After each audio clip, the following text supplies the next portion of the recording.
Bien, los días domingos estamos estudiando acerca de los milagros del Señor Jesús. En esta ocasión vamos a Lucas capítulo 7. Lucas capítulo 7. Vamos a estar ahí y vamos a ver rápidamente algunos detalles. Obviamente, lo mejor es que cuando vayas a casa repases esto que vamos a estudiar, porque hay mucho más que leer. Quizás por razón de tiempo voy saltando algunos versículos, resaltando algunos elementos nada más, pero obviamente en casa puedes leer detenidamente y también a la vez sacar tus propias conclusiones. Así que vamos a Lucas capítulo 7 y estaremos en los primeros 10 versículos. Lucas 7, del 1 al 10. Bien, este pasaje en términos generales nos habla acerca de la fe. Fe. Una fe genuina. Una fe genuina reconoce a Jesús como Salvador. Pero mira, una fe genuina reconoce individualmente a Jesús como Señor. Eso lo vamos a analizar. Individualmente. Es decir, tú no puedes creer en lugar de otro. Es que la fe es algo muy personal. Yo no puedo creer por mis hijos. Ellos tendrán que creer por sí mismos. Aunque con algunas personas quisiésemos nosotros creer por ellos, pero no podemos. Porque la fe es algo muy personal, muy individual. Yo como individuo creo o no creo en Dios y a Dios. Cada uno toma una decisión, por supuesto. Ahora, en la primera parte de este relato nos enseña que la fe genuina cree firmemente en Dios. Esa fe genuina es eso, una fe firme en Dios. Mira cómo comienza Lucas capítulo 7, el versículo 1 dice: Cuando Jesús terminó de hablar al pueblo que le escuchaba, entró en Capernaum. Capernaum, como sabemos, era un lugar por donde él muchas veces pasó. Ahora, dice esta porción bíblica que le escuchaba mucha gente. Mucha gente. Ahora, la gran pregunta es, ¿cuántos de aquellos que sí querían escucharle realmente le creían? ¿Ya? Sucede que yo puedo hablar, contar ciertas cosas, un caso de mi vida, algo emocionante de mi vida, y más de alguno me diría, no te creo. Está interesante lo que me cuentas, está interesante tu aventura, cómo fuiste por allá, por acá, cómo saliste de tal o cual situación, pero no te creo. Me gusta escucharte, pero no te creo. Probablemente, muy probablemente, entre aquellas multitudes que seguían al Señor Jesús, les gustaba escucharle, porque enseñaba, entre otras cosas, dice la palabra del Señor, enseñaba con autoridad. Lo otro es que enseñaba de una manera sencilla, a través de relatos, a través de parábolas, de historias. Entonces era entretenido para algunas personas, entretenido. Pero el Señor Jesús no vino para entretener al mundo. La palabra del Señor nos dice que Él vino a salvar al mundo de sus pecados. Y para ello necesariamente había que oír y creer. Dos elementos fundamentales. Dice la palabra del Señor que la fe viene por el oír y el oír la palabra de Dios. Así que oír no es lo mismo necesariamente que creer. Muchos de aquellas personas venían, escuchaban al Señor Jesús, pero no creían en Él. Es lo que una y otra vez nos cuentan los evangelios. Pero este pasaje nos habla de un personaje que sí creía. En el versículo 2 habla de un hombre que era un centurión. Bueno, tenemos que pensar un poco acerca de un centurión. Primero, esta persona no era de allí. El Señor Jesús estaba en la nación de Israel. Él no era israelita, él no era judío, él era romano. Por eso llevaba un cargo militar. Él estaba a cargo de por lo menos 100 hombres, por eso era un centurión, un oficial, en otras palabras, un oficial romano. ¿Sabes que los romanos eran muy creyentes? Diría yo, demasiado creyentes. La cosa es que ellos creían en todo. Ellos creían en un conjunto de religiones. No, ellos no tenían una religión. Cualquier religión era buena para ellos. Al día de hoy, a eso se le puede llamar una fe relativista, dicen algunos, ¿no? Una fe relativista, como la de los romanos, que al día de hoy hay muchas personas que tienen ese tipo de, entre comillas, fe. Una fe relativista dice que no hay verdades absolutas. Es decir, estas personas que tienen ese tipo de fe pueden decir, mira, tú crees en el Dios tal, y yo creo en el Dios tal. Aquel en el Dios tal y aquel en el otro Dios tal, no importa. Como no hay una sola verdad, no importa en el Dios que tú creas. Ahora, la Biblia no nos lleva a una fe de ese tipo. La Biblia nos enseña que hay un solo Dios, uno, y no hay más. Así literalmente dice la palabra del Señor. Dice la palabra del Señor, por ejemplo, el Señor dijo a su propio pueblo, oye Israel, el Señor tu Dios, el Señor uno es, uno, punto, no hay más. Entonces, la Biblia no nos lleva a creer y a pensar que tú crees en esto, tú esto y tú esto, no importa. Sí que importa. Porque habiendo un solo Dios, lo demás son caricaturas de dioses. Tristemente. Y qué triste poner la mirada, poner la fe en una caricatura. ¡Qué triste! ¡Qué triste! Pues fíjate que los romanos eran así. ¿Cómo lo sabemos? La historia nos cuenta que, por ejemplo, los romanos tenían diferentes tipos de cultos. Por ejemplo, ellos rendían cultos a ciertos espíritus de sus antepasados. ¿Y qué creían ellos? Bueno, por ejemplo, ellos creían que podría haber un espíritu que protegía a cada miembro de la familia. Por ejemplo, el espíritu del abuelito tal es el espíritu que protege a fulanito. El espíritu del tatarabuelo tal protege al hermano mayor. El otro al papá, el otro así, ¿no? Esos eran los cultos familiares que rendían. Culto no era otra cosa más que culto a sus antepasados. Esa era una forma de creencia. Había otra que la combinaban. Eran los cultos que normalmente se hacían de manera pública. Entonces, ellos rendían culto, por ejemplo, a dioses como Júpiter, que no era otro sino el Zeus para los griegos. O, por ejemplo, a Marte, que no era otro sino el dios de la guerra para los griegos. Combinaban los dioses de otras naciones con los dioses de ellos. Bueno, de hecho es muy fácil saber cuáles eran, entre otros, los dioses romanos, con los nombres de los días de la semana, por ejemplo. Porque los días de la semana llevan nombres para lo que ellos consideraban los astros. Lunes, la luna. Martes, Marte. Miércoles, Mercurio. Jueves, Júpiter. Viernes, Venus. Y así. ¿Ya? Ellos creían en estos dioses que estaban ahí, en los astros. Pero había otro tipo de cultos, además de los cultos a los antepasados y además del culto a los astros, estaba el culto imperial. El César, para ellos, estaba endiosado. Así que le rendían culto al emperador de turno. Ya llevamos 3 tipos de creencias, ¿no? Todas las combinaban. Pero había otra más. Es que ellos eran tolerantes a toda clase de dioses extranjeros.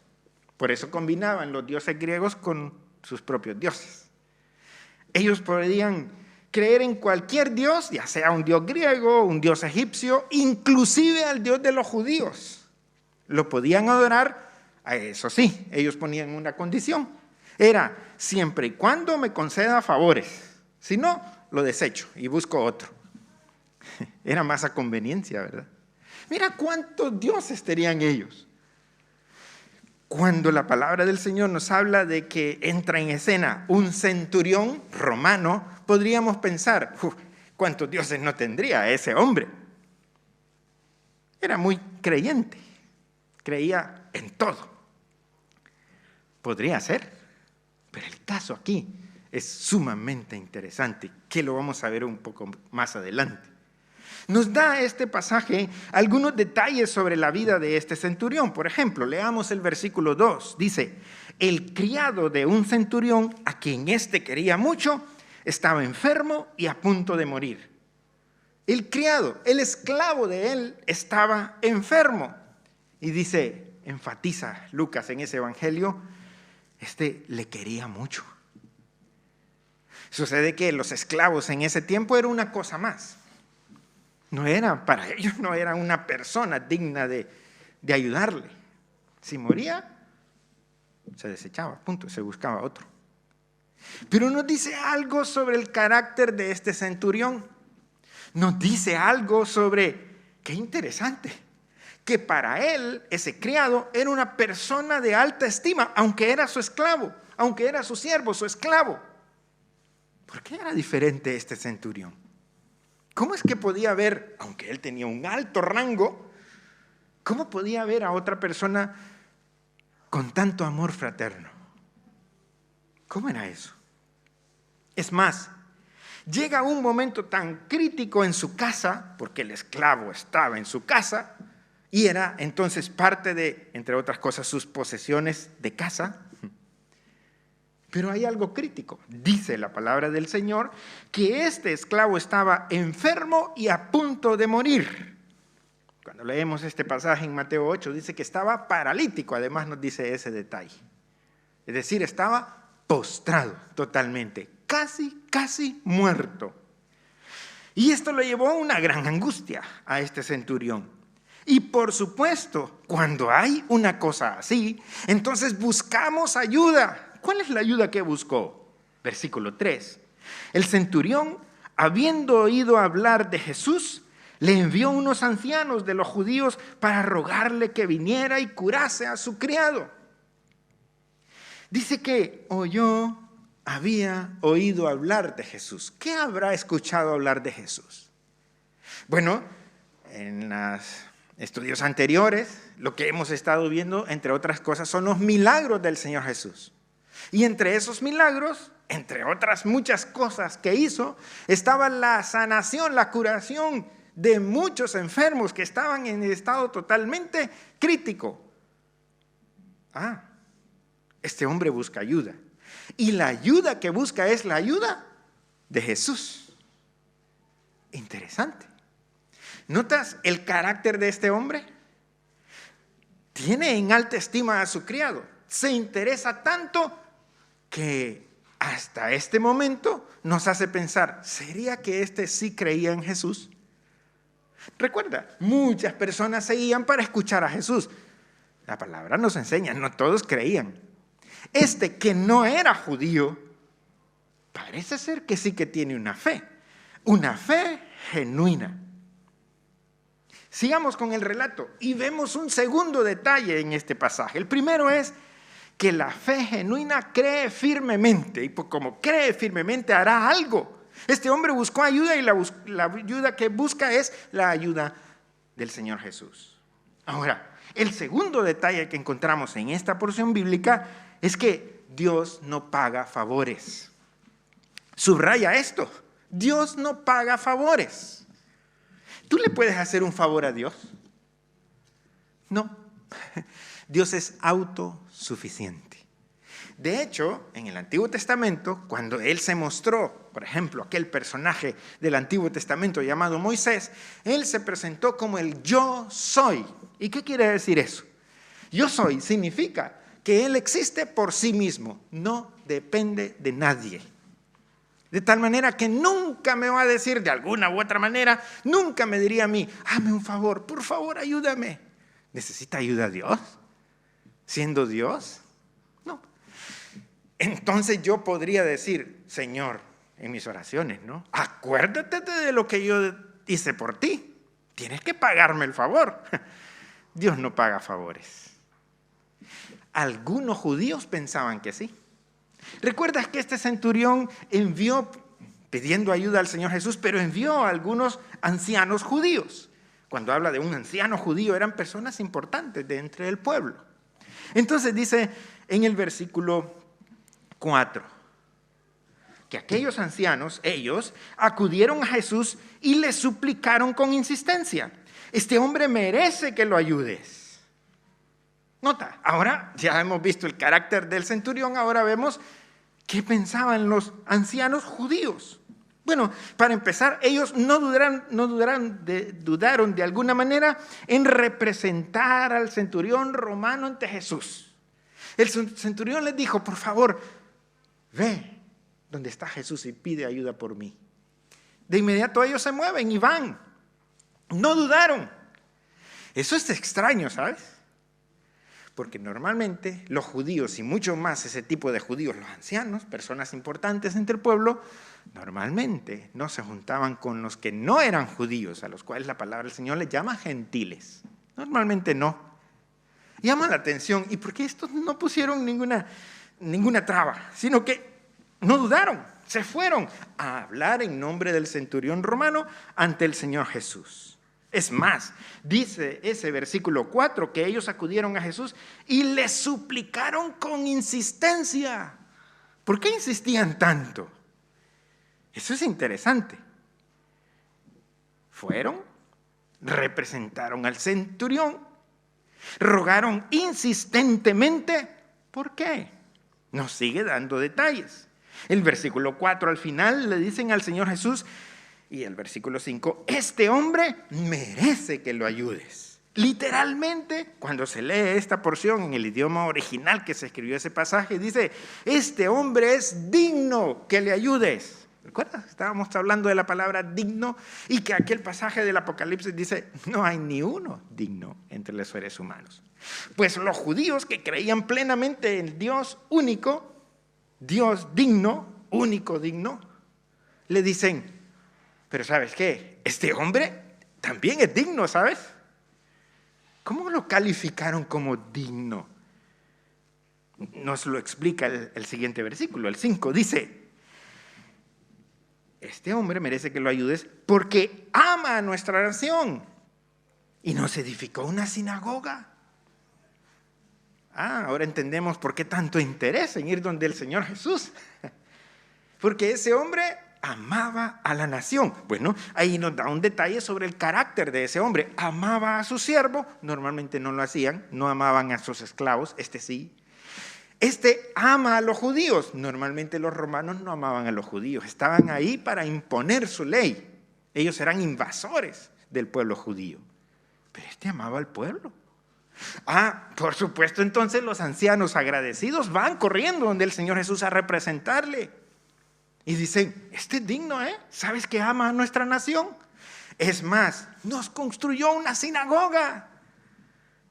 Esto era lo más para los ancianos judíos, porque una sinagoga era un lugar, por poner un ejemplo, similar a este. Era una casa, podría ser una casa, o podría ser un lugar especial, como este hombre que envió a hacer una sinagoga para ellos.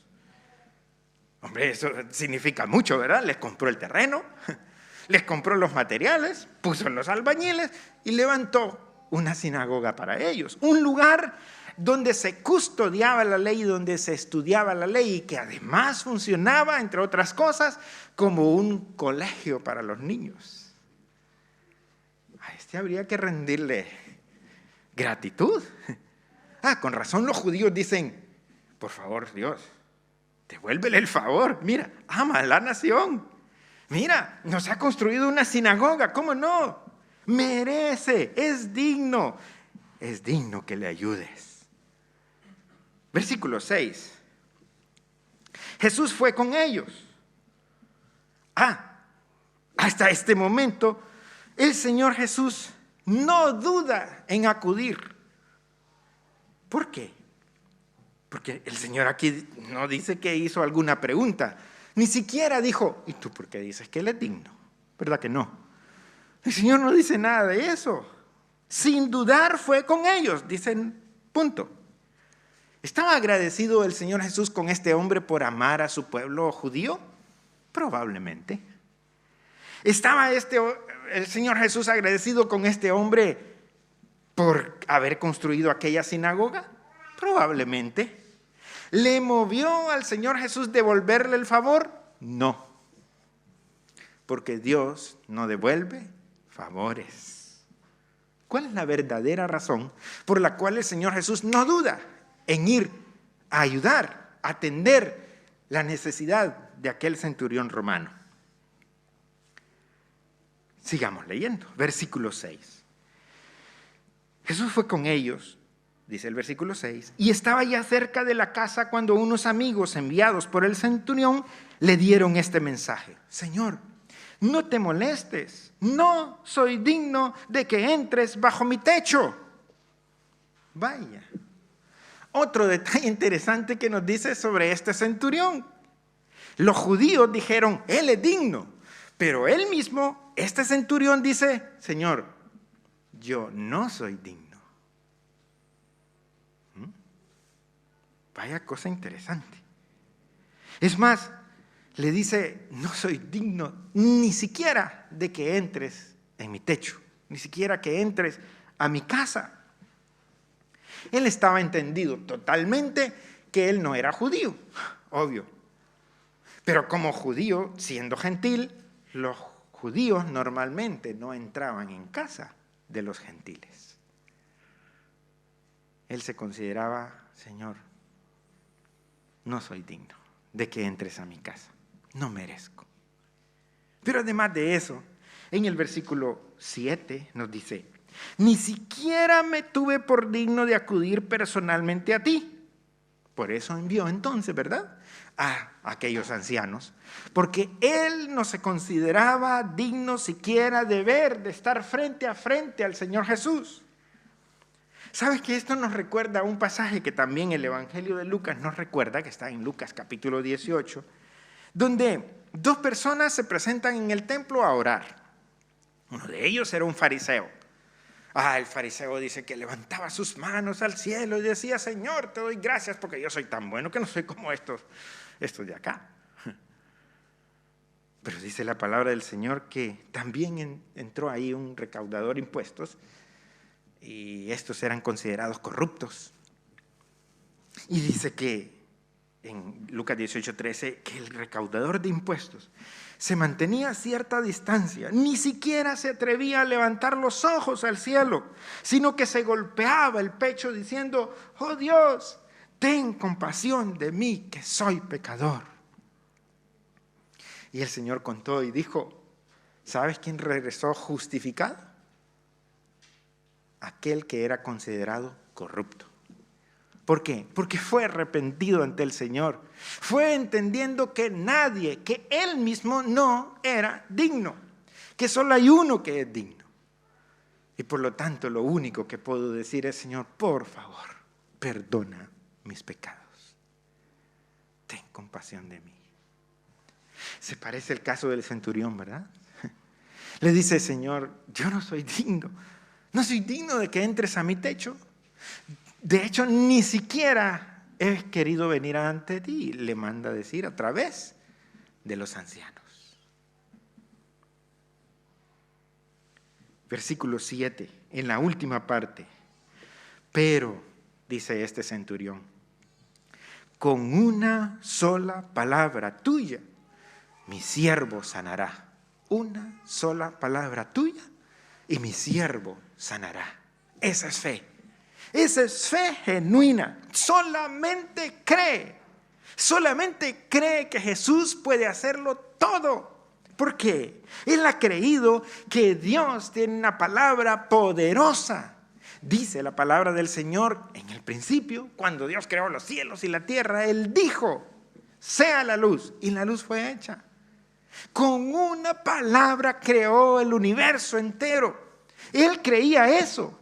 Creía genuinamente en Dios, en este Dios que está allí entre los hombres. Ese Dios encarnado que se llama Jesús. Ese Dios que es digno, único, digno. Quizás sus compatriotas pudieron haber creído en cientos de dioses. Él creía en Jesús como Dios creador.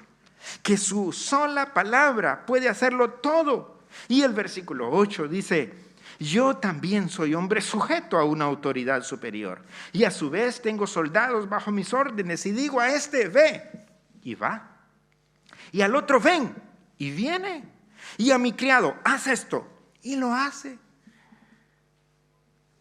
Es decir, él está hablando acerca de la autoridad que él cree que es Jesús. Que él es el creador, que él es el Señor de todo. Que con una sola orden de su palabra poderosa puede hacer todas las cosas. Y como entendemos, de acuerdo a lo que la palabra del Señor dice, este hombre cumplía con el requisito para ser salvo. Porque dice, por ejemplo, en Romanos 10:9, que si confesares con tu boca que Jesús es el Señor y crees en tu corazón que Dios lo levantó de los muertos, serás salvo. Entonces, mira lo que sucede en respuesta del Señor Jesús a esa actitud de fe genuina, de fe de Él, no la fe de los judíos, no la fe de los ancianos, aquellos que fueron a representarle, la fe de Él. El Señor dice entonces en el versículo 9, al oír esto, Jesús se quedó admirado del centurión y dirigiéndose a la gente que lo seguía, dijo, os aseguro que ni siquiera en Israel he encontrado tanta fe. Ni siquiera en el pueblo, en su propio pueblo, había encontrado una fe tan admirable. Nota, es una fe sencilla. Simplemente cree. Él no está pensando, Señor, haz esto porque yo hice una sinagoga, yo amo a tu pueblo, yo. No. Solo está pensando que el objeto de su fe, Él, Jesús, es digno. Él es el Señor, es el Dios Todopoderoso. Tú puedes, solo di la palabra y será hecho. Jesús dice, vaya fe admirable. No, ni en Israel, en todo Israel, dijo, no había encontrado una fe como esta. Entonces entendemos. El Señor Jesús de inmediato acompañó a aquellos ancianos, no para pagarle un favor a aquel hombre, sino porque aquel hombre tenía una fe genuina en Él.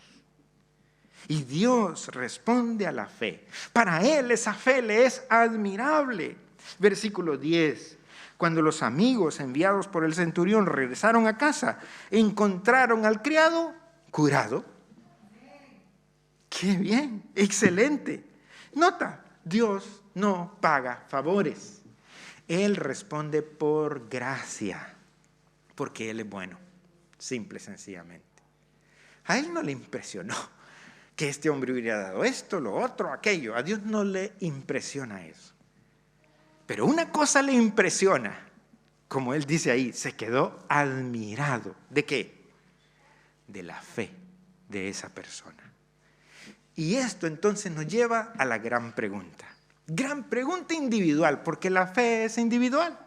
Y la gran pregunta para mí, la gran pregunta que tú también te invito a hacer es, ¿cómo es mi fe? ¿Es esa fe como la de ese centurión? Simple y sencillamente creyó. Creyó que Jesús es el Señor. Y si alguien cree que Jesús es el Señor y que Él murió y que Él se levantó de entre los muertos, dice la palabra del Señor, asegura esa persona, entonces será salva. ¿Eres salvo?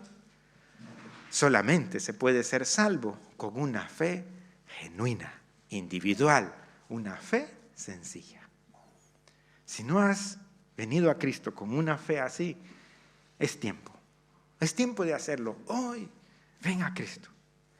Cree de manera sencilla. Cree que Jesús es el Señor. Cree que Jesús murió en la cruz por ti. Cree que Jesús tiene un plan maravilloso, magnífico, admirable para tu vida. Créele a Él. Y si crees en tu corazón, si confiesas con tu boca que Jesús es el Señor, serás salvo. Vamos a orar. Y si alguien quiere venir al Señor Jesús, solamente tiene que decírselo. Es decirle al Señor Jesús, Señor, Yo reconozco que yo no tengo nada de digno, que solo soy un pecador, pero te pido tu perdón. Pero te pido por tu bondad que me salves. Y el Señor, en respuesta a esa fe genuina, regala la salvación. Si no has hecho nunca esa oración, hazla de lo profundo de tu corazón al Señor. De manera individual, voluntaria, haz esta oración. Padre que está en los cielos, le damos gracias por su palabra tan maravillosa, Señor. Gracias le damos, Señor, porque aquí, en este pasaje, encontramos esa fe que le llama la atención. Esa fe que sí le mueve, le llama a salvar. Bendito sea, Señor. Porque no vino por justos, vino por nosotros los pecadores. Pero nosotros entendemos que tenemos que tener esa fe que nos humilla ante el Dios Todopoderoso, que nos convence que no hay nada digno en nosotros, pero que tan solamente usted es digno. Y eso nos hace, Señor, postrarnos ante usted, rendirnos totalmente, pidiendo perdón por nuestros pecados. Perdónenos, Señor, por haberle ofendido de tantas maneras y tan constantemente. Perdónenos, Dios. No somos dignos. Pero bendito sea, Señor, que usted vino a este mundo a dar su vida por nosotros. Y por eso es el Cordero que fue inmolado, que dio su vida en sacrificio por nosotros. Bendito sea, Señor, y gracias por las personas que en lo profundo de su corazón pueden hacer esa oración. Y en respuesta a esa fe genuina, usted les otorga la salvación, la vida eterna en Cristo Jesús. Bendito sea Dios. En el nombre de Jesús oramos. Amén. Amén. Que el Señor les bendiga, hermanos.